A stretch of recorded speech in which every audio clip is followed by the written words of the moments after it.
মানুষ মানুষের জন্য, জীবন জীবনের জন্য। এই মানুষ মানুষের মাঝে আমরা স্বর্গ খুঁজে পেতে পারি।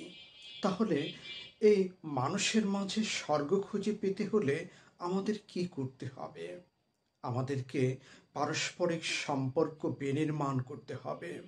আমরা আন্তঃপারস্পরিক সম্পর্ক যত বৃদ্ধি করতে পারব, আমাদের মধ্যে সুশৃঙ্খল এবং একটি শান্তিপ্রিয় সমাজ প্রতিষ্ঠিত হবে।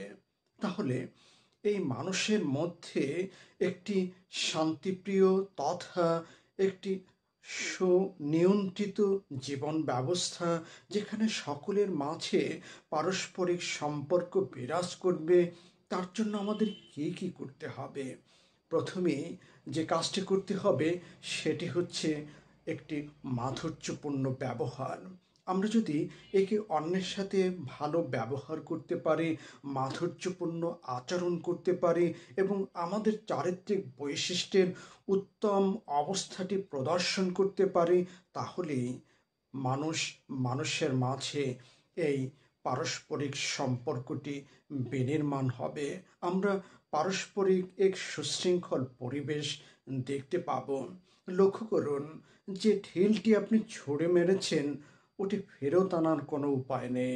ঠিক তেমনই যে কথাটি আপনি ছুঁড়ে মেরেছেন সে কথাটি আর ফেরত আনতে পারবেন না। আপনি লক্ষ্য করবেন, অনেক আঘাত আপনাকে ব্যথিত করে না, কিন্তু অনেক কথা আপনাকে ব্যথিত করে। আপনাকে মনে রাখতে হবে, আপনার কথার বার্তার ক্ষেত্রে, আপনার আলাপচারিতার ক্ষেত্রে, অন্যের সাথে ব্যবহারের ক্ষেত্রে চরিত্রের সর্বোচ্চ মাধুর্য প্রদর্শন করতে হবে। বলা হয়, আমাদের চরিত্র হচ্ছে একটি দোকানের মতো, আর এই মুখ হচ্ছে সেই দোকানের তালা।